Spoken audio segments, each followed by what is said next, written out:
ఎదుగుదల విషయంలో కంట్రోల్లో పెడతాయి అనేది బీజేపీ ఆ తరహా నిర్ణయం ఏమన్నా తీసుకునే అవకాశం ఉంటుందా? పోనీ సంజయ్ రౌత్ అనేటటువంటి వాడు పెద్ద అజ్ఞాని. వాడు ఏం మాట్లాడతాడో అడిగే తెలియదు. వాడిని అసలు నాయకుడిగా లెక్కేసుకోవడమే శుద్ధదండగ ఒకటి.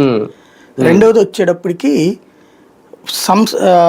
వ్యవస్థీకృత నిర్మాణమే ఉండాలి తప్పించి వ్యక్తి పూజ ఉండకూడదు అన్నది బీజేపీ సిద్ధాంతం. వ్యక్తి పూజ ఉండకూడదు అన్నది. ఇప్పుడు బీజేపీ వ్యక్తిని పూజించట్లేదు అక్కడ. ప్రజలలో ఆ మెంటాలిటీ ఉంది మనకి, ప్రజలలో ఉంది తప్పించి బీజేపీ నరేంద్ర మోడీ దేవుడు, నరేంద్ర మోడీ అద్భుతమైన వ్యక్తి, మీరందరూ నరేంద్ర మోడీ ఆధ్వర్యంలో పనిచేయండి అని చెప్తుందా? బీజేపీ ప్రభుత్వం అనే చెప్తుంది అది. మన ఆలోచన తీరులో నరేంద్ర మోడీనే బీజేపీ అనుకుంటున్నాం. మన ఎవరో మన రాధాకృష్ణ గారు రాసినట్టున్నారు, లేకపోతే ఎవరు మాట్లాడడం ఏదో జరిగింది. ఏది ఆయన పేరు రాజ్దీప్ సర్దేశాయ్ మాట్లాడాడు. బీజేపీ కంటే కూడా నరేంద్ర మోడీకి ఆదరణ ఎక్కువ ఉందని.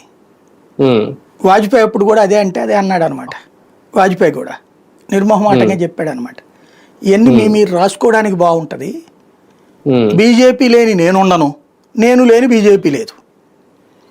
ఇప్పుడు ఏమైనా బీజేపీతో విభేదించి నరేంద్ర మోడీ ఏమైనా పార్టీ పెడితే ఈయన ఎక్కువ అది ఎక్కువ అని తేలుద్ది. పెట్టడు కదా. నరేంద్ర మోడీ లేకపోతే ఇప్పుడు ఎదువరకు అటల్ బిహారీ వాజ్పేయి లేకపోతే ఏముండవు అనుకున్నారు.